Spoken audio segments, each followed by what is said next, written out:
2017년 여름 훈련 집회 에스겔서 결정 연구. 마른 뼈들이 살아나 극히 큰 군대가 되고 막대기 2개가 하나님의 집의 건축을 위해 함께 연결됨. 13주 1일 아침의 누림. 에스겔 1장 4절. 내가 보니 북쪽에서부터 폭풍과 큰 구름이 오는데 그 속에서 불이 번쩍번쩍하여 빛이 그 사방에 비치며 그 불 가운데 호박금 같은 것이 나타나 보이고. 37장 9절. 또 내게 이르시되 인자야 신원하여 이르기를 주 여호와께서 이같이 말씀하시기를 수마 사방에서부터 와서 이 죽음을 당한 자에게 불어서 살아나게 하라 하셨다 하라. 47장 1절. 집의 문간 밑에서 물이 나와 동쪽으로 흐르다가 남쪽으로 흘러내리더라. 에스겔서는 크게 4부분으로 되어 있는데 각 부분의 중점이 한 가지씩 있습니다. 1장으로 이루어진 첫 번째 부분은 하나님의 영광스러운 이상에 대해 말하고 영광 안에 계신 거룩하신 하나님을 계시해 줍니다. 2장부터 32장까지로 이루어진 두 번째 부분은 하나님의 의와 거룩함과 영광이 일치되지 않는 모든 일들과 문제들을 처리하는 하나님의 심판에 대해 말합니다. 하나님은 이스라엘과 이방인들 가운데서 그분의 본성에 일치되지 않는 모든 것을 심판하십니다. 33장부터 39장까지를 포함하는 세 번째 부분은 하나님께서 그분의 백성 중 남아있는 이들을 회복하시는 것과 관련됩니다. 심판하러 오실 때 하나님은 자신의 은혜의 언약을 기억하시고서 한 무리의 선택된 사람들을 보존하시어 그들 자신의 땅으로 데려가십니다. 이것은 에스겔의 세 번째 부분의 주된 사상이 주님의 회복이라는 것을 가리킵니다. 40장부터 48장까지로 이루어진 네 번째 부분은 하나님께서 오셔서 그분의 사랑하는 회복된 백성을 그분의 거처로 건축하시는 것에 대해 말합니다. 이것은 이 부분이 하나님의 건축물이라는 한 가지 문제에 집중되어 있음을 의미합니다. 오늘의 읽을 말씀. 에스겔서에는 성경에서 위대한 장으로 여겨질 수 있는 3개의 장이 있는데 바로 1장과 37장과 47장입니다. 이 장들은 에스겔서뿐 아니라 성경 전체에서도 특별한 위치를 차지하고 있습니다. 이 3개의 장들은 각각 한 단어로 대표될 수 있는데 1장은 불로, 37장은 숨으로, 47장은 물로 대표됩니다. 불이신 하나님에 대해 어떤 장도 에스겔서 1장처럼 말하지 않습니다. 요한복음 4장과 7장과 요한계시록 22장도 물에 관해 말하지만 에스겔서 47장처럼 말하지는 않습니다. 마찬가지로 에스겔서 37장은 하나님의 숨을 말하는 방식에 있어서 독특합니다. 이 장은 어떻게 하나님의 영께서 우리 안으로 오셔서 우리를 살리시고 그 결과 우리를 한 군대로 편성되고 하나님의 거처로 건축된 단체적인 한 몸이 되게 하시는지를 계시합니다. 바로 이 장에서만 우리는 우리의 존재가 생명의 숨에 의해 소생된 결과를 볼 수 있습니다. 이것을 통해 우리는 에스겔서 37장이 성경에서 특정한 위치에 있다는 것을 알 수 있습니다. 에스겔서 33장부터 37장까지는 하나님께서 그분의 백성을 여러 다른 방면에서 회복시키시는 것을 묘사합니다. 34장은 주님께서 목자로 오셔서 그분의 잃어버린 양들을 찾아내시어 그들을 그들 자신의 땅으로 다시 데려가시는 것을 강조합니다. 36장은 주님께서 그분의 백성에게 새 마음과 새 영을 주시고 그분의 영을 그들 안에 두심으로써 곧 생명으로 말미암아 외적으로뿐 아니라 내적으로 그들을 회복하시는 것을 보여줍니다. 그리고 37장은 주님께서 오셔서 죽어있고 흩어져 있는 그분의 백성을 소생시키시어 그들을 하나로 만드심을 계시합니다. 이것을 통해 우리는 하나님께 사로잡힌 백성이 여러 방면에서 회복될 필요가 있었음을 알 수 있습니다. 그들은 양처럼 내몰리고 흩어졌기 때문에 그들을 찾아내시는 목자이신 주님이 필요했습니다. 또 그들의 내적 상태가 불결하고 낡아졌으므로 새 마음과 새 영이 필요했습니다. 더 나아가 그들은 죽은 마른 뼈들이 되었기 때문에 소생되고 함께 결합될 필요가 있었습니다. 에스겔서 36장은 주님의 회복의 내적인 방면을 다룹니다. 주님은 그분의 회복 안에서 우리를 외적으로 되돌아오게 하실 뿐 아니라 내적으로 새 마음과 새 영을 주시고 그분의 영을 우리의 영 안에 두십니다. 주님의 회복은 외적일 뿐 아니라 또한 내적인 것입니다. 주님의 회복 안에서 우리의 위치와 환경과 주변 상황이 바뀔 뿐 아니라 내적으로 우리의 마음과 영이 새로워지고 우리는 하나님의 영을 영접합니다. 외적인 바뀜이 있고 또한 내적인 회심이 있습니다. 그러나 에스겔서 36장은 어떻게 우리가 새 마음과 새 영을 가졌고 어떻게 하나님의 영을 얻었는지에 대해 분명하고도 철저하게 말해주지 않습니다. 그러므로 우리는 하나님께서 어떻게 우리를 새롭게 하시고 거듭나게 하시는지를 보여주는 에스겔서 37장이 필요합니다.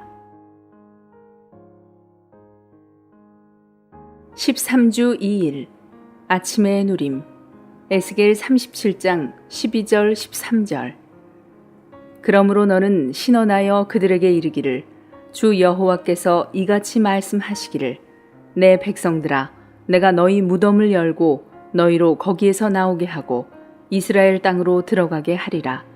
내 백성들아 내가 너희 무덤을 열고 너희로 거기에서 나오게 한즉 너희는 내가 여호와인 줄 알리라. 하나님께서 오셔서 우리를 새롭게 하시고 거듭나게 하시기 전에 우리는 죽어있는 마른 뼈들과 같았습니다. 만약 에스겔서 36장만 있다면 우리가 악하고 더럽다는 것만을 깨달을 뿐 죽어있음을 깨닫지 못할 것입니다. 에스겔서 37장은 우리가 죽어있을 뿐 아니라 또한 마른 뼈들이었음을 계시합니다. 이것은 하나님의 구원이 다만 죄 있는 사람들만이 아니라 죽어있는 사람들을 위한 것임을 가리킵니다.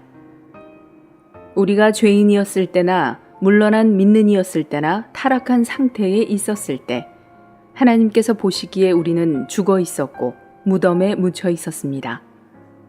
우리는 여러 가지 죄악된 것들과 세상적인 오락의 무덤 속에 있었습니다. 구원받기 전이나 소생되기 전에 우리 모두는 어떤 종류의 무덤 속에 묻혀 있었습니다. 우리는 죄악되고 죽어 있고 묻혀 있고 메말라 있었습니다. 우리는 피와 살과 근육과 피부가 없이 다만 마른 뼈들만 있었습니다. 이것이 우리가 어떤 상태였고 어디에 있었는지를 보여주는 그림입니다. 오늘의 읽을 말씀. 우리는 죽고 메말랐기 때문에 흩어져 있었습니다. 에스겔서 37장에 따르면 어느 한 뼈도 서로 연결되어 있지 않았습니다. 모든 뼈들이 이탈되고 흩어져 있었기 때문에 하나가 없었습니다.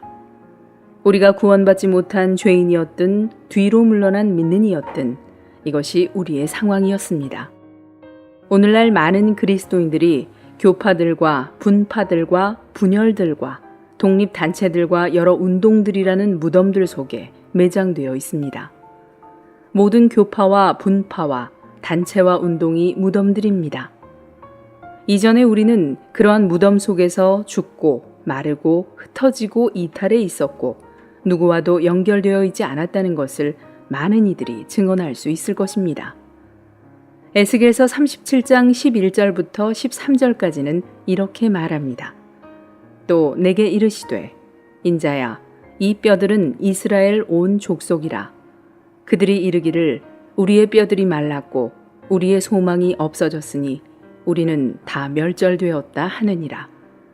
그러므로 너는 신원하여 그들에게 이르기를 주 여호와께서 이같이 말씀하시기를 내 백성들아 내가 너희 무덤을 열고 너희로 거기에서 나오게 하고 이스라엘 땅으로 들어가게 하리라. 내 백성들아 내가 너희 무덤을 열고 너희로 거기에서 나오게 한즉 너희는 내가 여호와인 줄 알리라.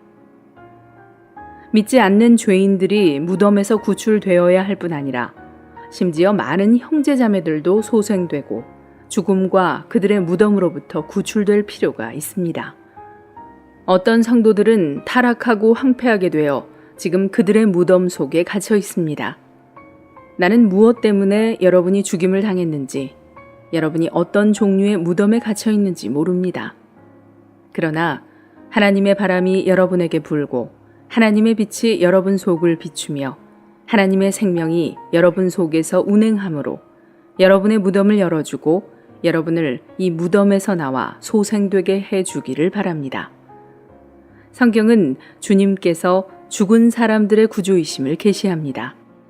요한복음 5장 25절에서 주 예수님은 죽은 사람들이 하나님의 아들의 음성을 들을 때가 오고 있는데 바로 지금입니다. 듣는 사람들은 살 것입니다.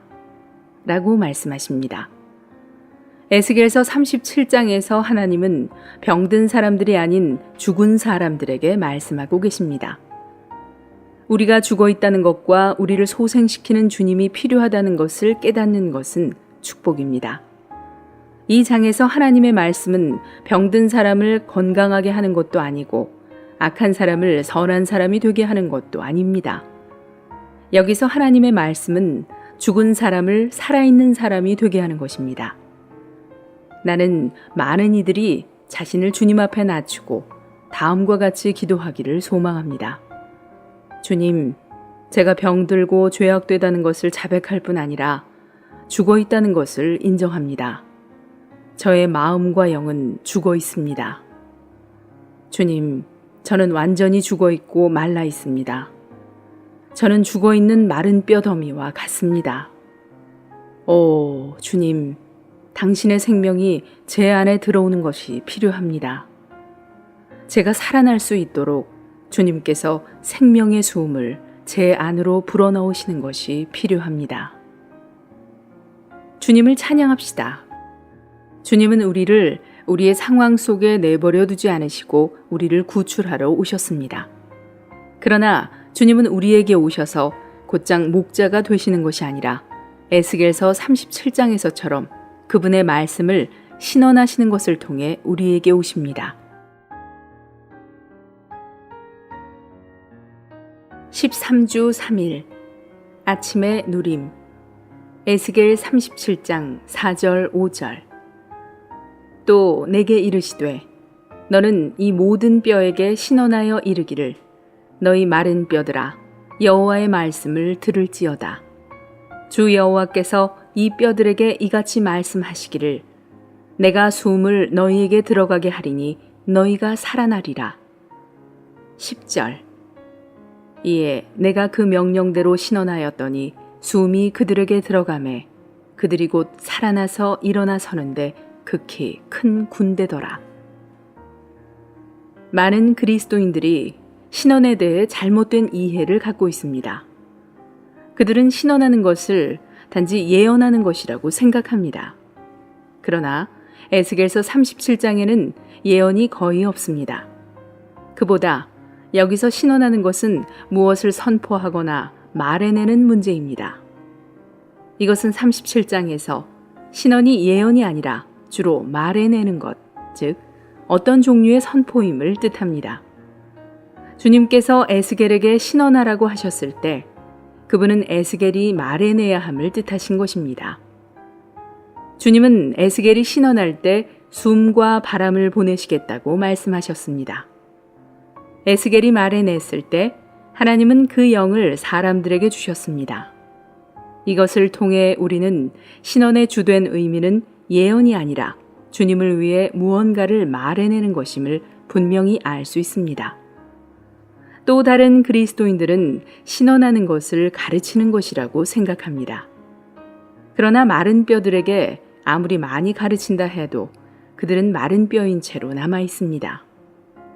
마른 뼈들에게 바람과 숨과 그 영의 필요성에 관해 가르칠지라도 아무 일도 일어나지 않습니다. 37장에서 에스겔은 마른 뼈들에게 어떤 것을 예언하지 않았고 가르치지도 않았습니다. 그 대신 에스겔은 신원할 때 하나님을 위해 무언가를 말했고 하나님은 그를 뒤따르셨습니다. 에스겔이 신원하고 있었을 때 하나님은 마른 뼈들 위로 바람을 불게 하시어 바람과 숨과 영을 보내셨습니다. 오늘의 읽을 말씀. 고린도전서 14장 25절 하반절은 신원하는 것, 즉 하나님을 위해 말하고 하나님을 내용 삼아 하나님을 말해내는 것이 듣는 사람들에게 하나님을 공급하고 그들을 하나님께 이끈다는 것을 암시합니다. 또한 이것은 교회 집회가 하나님으로 충만되어야 한다는 것과 교회 집회의 모든 활동은 사람들이 하나님을 주입받을 수 있도록 하나님을 사람들에게 공급하고 전달해야 한다는 것을 가리킵니다. 디모데후서 3장 14절부터 17절까지에는 하나님의 숨을 가진 하나님의 사람이 있습니다. 성경, 곧 하나님의 말씀은 하나님의 숨입니다. 하나님의 말씀하심은 하나님께서 숨을 내쉬신 것입니다. 이와 같이 하나님의 말씀은 영, 푸뉴마 또는 숨입니다. 따라서 성경은 그 영이신 하나님의 체현입니다. 그러므로 인이 성령의 본질적인 내용인 것처럼 그 영은 바로 성경의 본질이자 실질이십니다. 우리는 신성한 불을 얻기 위해 반드시 우리의 영으로 성경의 영을 접해야 합니다. 영 하나님의 체현인 성경은 또한 그리스도의 체현입니다. 그리스도는 하나님의 살아있는 말씀이시고 성경은 하나님의 기록된 말씀입니다. 이 성경은 하나님의 사람을 온전하게 하며 준비되게 합니다. 디모데후서 4장 2절은 말씀을 선포하십시오. 때를 얻든지 못 얻든지 항상 준비하고 있으십시오. 라고 말합니다. 원문에는 신약의 장애 구분이 없습니다.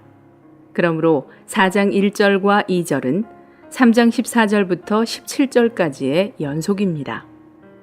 4장 2절에 있는 말씀은 디모데가 바울에게서 배운 것과 구약에서 배운 것을 포함한 성경의 말씀입니다. 특별히 교회 하락 시기에 각 지방에 있는 교회를 돌보는 데 있어서 말씀을 전파하는 것은 매우 중요합니다. 3장 14절부터 17절까지에서 하나님의 말씀하심은 하나님께서 숨을 내쉬신 것입니다. 우리는 하나님의 숨을 가진 하나님의 사람이 되어야 합니다. 우리가 성경을 읽는 것은 하나님의 숨을 들이쉬는 것입니다. 하나님은 내쉬고 계시며 우리는 들이쉬고 있습니다.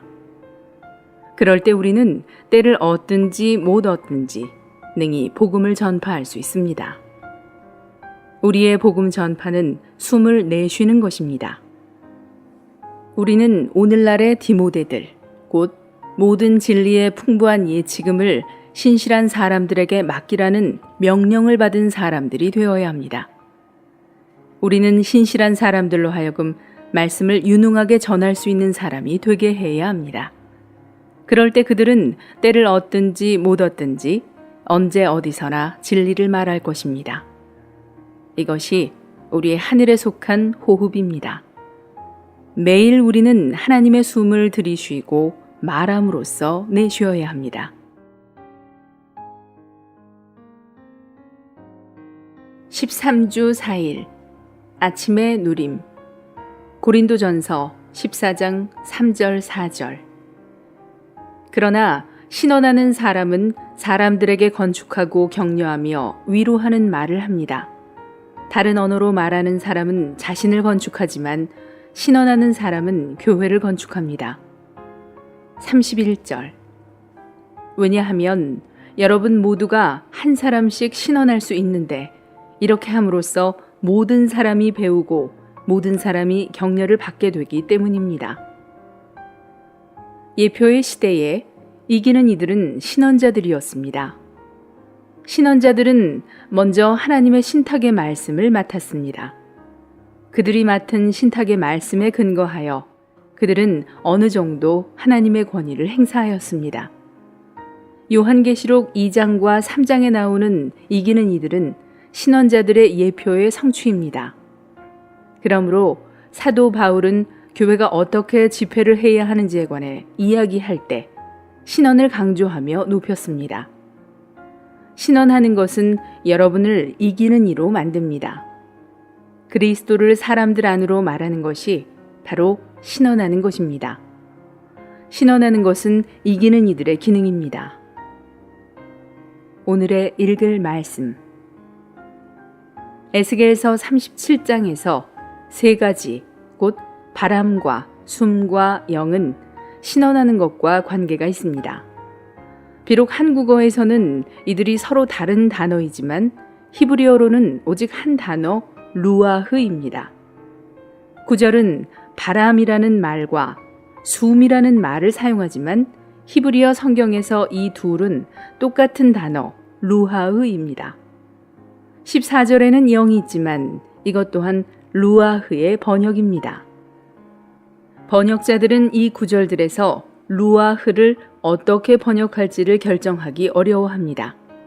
그것은 문맥에 근거하고 또 번역자의 이해에 달려 있습니다. 이 문제를 우리의 영적인 체험에 적용한다면 우리는 하나님께서 우리에게 불어오실 때 그것은 바람이고 우리가 그 바람을 들이마실 때 그것은 숨이며 그 숨이 우리 안에 들어갈 때 그것은 영이라고 말할 수 있습니다. 먼저 바람이 오고 그 다음에 숨이 오며 그리고 영이 옵니다. 에스겔이 신원했을 때 하나님은 바람을 부셨고 사람들은 숨을 받아들였으며 숨은 그 영, 곧 생명 주시는 영이 되었습니다. 에스겔은 37장에서 두 번, 즉 7절과 10절에서 신원했습니다. 7절은 이에 내가 명령을 따라 신원하니 신원할 때에 떠들썩하고 덜거덕거리는 소리가 나며 이 뼈, 저 뼈가 들어맞아 뼈들이 서로 연결되더라 라고 말합니다. 이 구절은 에스겔이 신원했을 때 떠들썩하고 덜거덕거리는 소리가 있었다고 말합니다. 때때로 사람들은 우리의 집회가 너무 시끄럽다고 불평합니다. 나의 대답은 이것입니다. 모두가 마른 뼈들이라면 모든 것이 조용할 것입니다. 떠들썩한 소리나 음성도 없고 다만 정적뿐일 것입니다. 에스겔서 37장의 골짜기에 있는 모든 뼈들은 조용했고 움직임이 없었습니다. 그러나 에스겔이 와서 신원했을 때 떠들썩하고 덜거덕거리는 소리가 있었고 모든 뼈들이 함께 모였습니다. 왜 이러한 일이 발생했는지 나는 설명할 수 없습니다. 그러나 우리가 아는 것은 우리가 함께 모여 집회에서 떠들썩한 소리를 낼 때 우리는 참되게 하나라는 것입니다. 가령 우리 모두가 집회에 와서 30분 동안 조용히 앉아 있다고 합시다. 조만간 우리는 서로를 비평하게 되고 결국에는 하나를 잃을 것입니다. 그러나 주 예수님께 즐거이 외치고 그분을 찬양하며 그분의 이름을 부를 때 우리는 하나입니다. 그것이 여러분에게는 좋게 들리지 않을 수 있으나 우리가 이런 식으로 떠들썩한 소리를 내면 낼수록 우리는 더욱더 하나입니다. 우리가 주님의 이름을 부르고 그분을 찬양함으로써 우리 자신에게서 나온다면 우리는 하나가 될 것입니다. 떠들썩한 소리와 흔들림이 있고 뼈들이 함께 모인 후에 매우 특이한 일이 발생했습니다. 뼈들에 힘줄이 생기고 살이 오르며 그 위에 가죽이 덮여서 훨씬 더 좋은 모습이 된 것입니다. 이전에 그들은 다만 마른 뼈들이었습니다.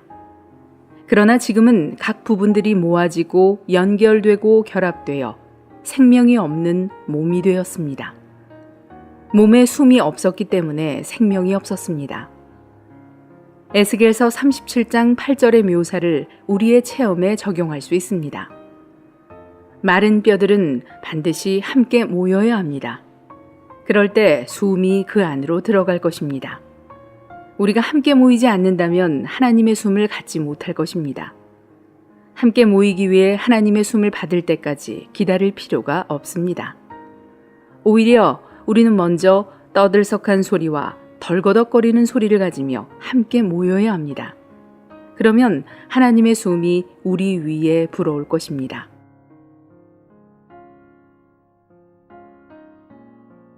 (13주 5일) 아침의 누림.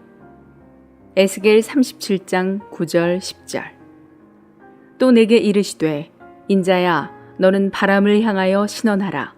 바람에게 신원하여 이르기를 주 여호와께서 이같이 말씀하시기를 수마 사방에서부터 와서 이 죽음을 당한 자에게 불어서 살아나게 하라 하셨다 하라. 이에 내가 그 명령대로 신원하였더니 숨이 그들에게 들어가매 그들이 곧 살아나서 일어나 서는데 극히 큰 군대더라. 에스겔이 다시 신원했을 때 하나님은 숨을 보내시어 죽은 몸들 안으로 들어가게 하셨습니다. 그러자 그들이 두 발로 일어서서 하나님을 위해 전쟁을 하는 극히 큰 군대가 되었습니다. 오늘의 읽을 말씀. 에스겔서 47장에는 하나님의 집인 하나님의 건축물이 있지만 37장에서 주님의 자녀들은 흩어져 있는 마른 뼈들로 묘사됩니다. 뼈들 중 서로 연결된 것이 하나도 없습니다. 뼈들은 독립적이고 분리되어 있습니다. 이러한 마른 뼈들이 골짜기 한가운데에 있었습니다. 에스겔서 37장에서 이스라엘 자녀들은 무덤 안에 있는 것으로 묘사됩니다. 골짜기 가운데 흩어진 마른 뼈들은 죽은 사람들의 뼈들이었습니다. 사탄은 그들을 죽이고 매장했습니다. 마른 뼈들은 그들에게 생명을 가져다 줄 공기, 곧 숨이 필요했습니다. 하나님의 목적을 달성하기 위하여 이 땅에 생명이 존재할 수 있도록 지구 둘레에는 대기가 있습니다. 그 영이신 하나님은 참된 공기, 곧 숨이십니다. 우리가 오 주님, 아멘, 할렐루야 라고 말할 때 우리는 숨을 쉽니다. 우리의 놀라운 주님을 들이마시는 길은 오 주님, 아멘, 할렐루야 라고 말하는 것입니다. 심푸순이 지은 찬송가 210장은 호흡하는 것에 대한 놀라운 찬송입니다. 이 찬송의 후렴은 이렇습니다. 나의 슬픔 뿜어내고 죄악 내쉬고 나는 깊이 들이마셔 주의 풍성을. 우리는 그분을 호흡해 드림으로써 우리의 속부분 안으로 그리스도를 받아들일 수 있습니다. 우리는 에스겔서 37장에서 바람이 숨이며 숨이 그 영이라는 것을 기억할 필요가 있습니다. 주님은 바람으로서 오시며 우리는 숨이신 그분을 받아들이고 그분은 그 영으로 우리 안에 들어오시며 그 영은 생명이십니다.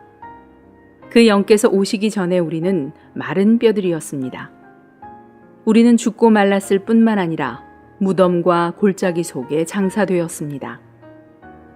에스겔이 신원한 후에 떠들썩하고 덜거덕거리는 소리가 나며 이 뼈, 저 뼈가 들어맞아 뼈들이 서로 연결되었습니다. 뼈들이 함께 연결된 후에 그 뼈에 힘줄이 생기고 살이 오르며 그 위에 가죽이 덮였지만 그 속에 숨은 없었습니다. 뼈들이 함께 연결된 후에 힘줄과 살과 가죽이 그것들을 덮었습니다. 이렇게 덮는 것은 그들의 외모를 나아 보이게 했습니다. 이전에 그들은 마른 뼈들이었지만 이제 그들은 숨이 없는 몸이 되었습니다. 뼈들이 그 안에 생명이 없이도 함께 모일 수 있었던 것은 주님의 놀라운 행하심입니다.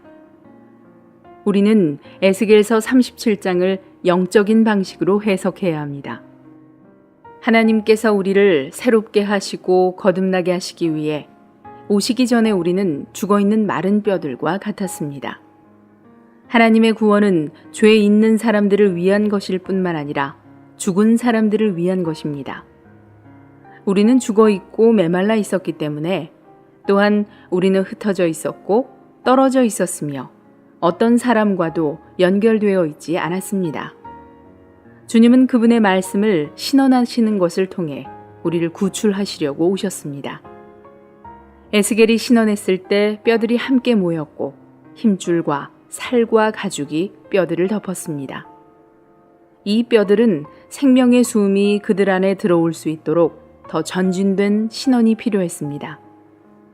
에스겔은 다시 숨이 그들에게 들어가매 그들이 곧 살아나서 일어나 서는데 극히 큰 군대더라 라고 신원했습니다.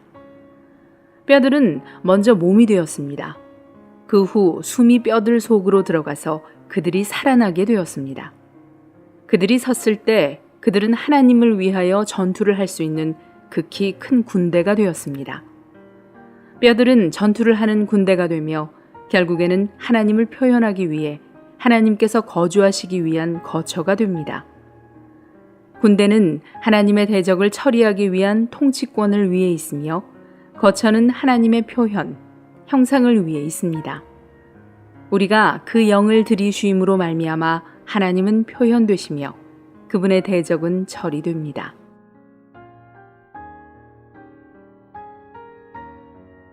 (13주 6일) 아침의 누림. 에스겔 37장 16절 17절. 인자야, 너는 막대기 하나를 가져다가 그 위에 유다와 그 짝 이스라엘 자손이라 쓰고 또 다른 막대기 하나를 가지고 그 위에 에브라임의 막대기 곧 요셉과 그 짝 이스라엘 온 족속이라 쓰고 그 막대기들을 서로 합하여 하나가 되게 하라. 네 손에서 둘이 하나가 되리라. 에스겔서 37장 16절과 17절에서 생명이 없는 막대기 두 개는 분열된 이스라엘 나라의 두 부분, 곧 남부의 유다 왕국과 북부의 이스라엘 왕국을 상징합니다. 이 두 왕국은 하나가 될 수 없었고 주님께서 보시기에 완전히 죽어 있고 말라 있었습니다. 이 두 왕국은 살아난 후에 함께 연결되어 하나가 될 수 있습니다. 에스겔서 37장 1절부터 14절까지에 나오는 마른 뼈들은 하나님을 위해 전쟁하는 군대를 편성하기 위한 것인 반면에 16절부터 22절까지에 나오는 막대기들은 하나님의 거처인 하나님의 집을 건축하기 위한 것입니다. 오늘의 읽을 말씀. 로마서 6장 5절에서 함께 자라는 것은 유기적인 연결을 가리키는데 이러한 연결 안에서 성장이 일어나 한 편이 다른 한편의 생명과 특징들에 참여하게 됩니다. 우리가 그리스도와 유기적으로 연결되었을 때 그리스도께서 통과하신 것은 무엇이든지 우리의 역사가 되었습니다. 우리가 그리스도 안에 있고 그분과 유기적으로 연결되어 있기 때문에 그분의 죽음과 부활은 이제 우리의 것입니다. 이것이 접붙임입니다. 이러한 접붙임은 첫째, 우리의 모든 부정적인 요소들을 배출시키고 둘째, 하나님께서 창조하신 기능들을 부활시키며 셋째, 우리의 기능들을 향상시키고 넷째, 우리의 기능들을 풍성하게 하며 다섯째, 우리의 온 존재를 적셔서 우리를 변화시킵니다. 에스겔서 37장에 있는 계시는 진정한 하나 안에서 몸과 교회와 하나님의 집을 갖는 유일한 길이 바로 생명의 길임을 보여줍니다. 죽은 사람들 안으로 숨이 들어갔을 때 이 숨은 그들에게 생명이 되었고 그들은 살아나 하나 안에서 일어서서 극히 큰 군대가 되었습니다. 마른 뼈들과 16절과 17절에 나오는 죽은 가지 두 개는 은사나 가르침에 의해서가 아니라 생명에 의해서 하나가 되었습니다. 죽은 뼈들과 죽은 가지들은 생명의 분배와 생명의 성장의 결과로 살아났고 하나가 되었습니다. 대부분의 그리스도인들은 몸과 교회와 하나님의 집을 갖는 실질적인 길을 보지 못했습니다. 에스겔서 37장은 그 유일한 길이 생명의 길임을 분명하게 보여줍니다. 두 개의 마른 막대기는 은사나 가르침에 의해서가 아니라 생명에 의해서 함께 자랄 수 있습니다. 주님은 에스겔에게 어떤 은사를 발휘하라거나 가르침을 주라고 말씀하지 않으셨습니다. 주님은 에스겔에게 신언하라고 곧 하나님을 위한 말씀을 말해내라고 명령하셨습니다. 에스겔이 하나님을 위하여 죽은 이들에게 무언가를 선포했을 때 하나님은 그들에게 부러우셨고 그들은 숨을 들이마셨습니다. 숨이 그들 속으로 들어갔을 때 그것은 그들에게 생명이 되었습니다. 그러고 나서 두 개의 마른 막대기가 생명의 방식으로 함께 자랄 수 있었습니다. 생명은 놀라운 것입니다. 생명은 수많은 문제들을 처리합니다. 우리의 신체는 다만 살아있기 때문에 많은 문제들을 극복할 수 있습니다. 주님의 회복 안에서 우리가 하나인 것으로 인해 주님을 찬양합니다. 비록 우리가 많은 다른 배경에서 왔지만 우리는 하나입니다. 우리는 은사나 가르침이 아닌 생명에 의해 하나입니다. 우리는 생명을 가졌고 또 생명 안에 있기 때문에 하나입니다. 이제 우리는 전쟁을 치르는 군대이며 주님을 위한 처소입니다. 성도들이 교회 생활의 확산을 위하여 이주할 때 그들은 전쟁을 치르는 군대입니다. 우리에게 하나가 없다면 합당한 이주를 할 수 없습니다. 우리는 생명 안에서 하나이기 때문에 군대이자 주님의 거처입니다. 군대는 살아난 마른 뼈들로 구성되며 거처는 살아나서 함께 결합된 마른 막대기들로 건축됩니다. 군대와 거처의 각 부분이 생명으로 충만해 있고 하나 안에서 살아 있습니다. 이것이 주님의 회복입니다.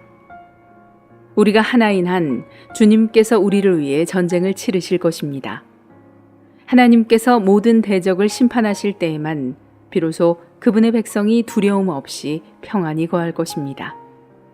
그분의 백성이 그와 같이 평안한 상태에 있을 때 주님의 처소의 건축이 완성되고 주님은 그분의 백성 가운데서 안식하실 처소를 얻으실 것입니다.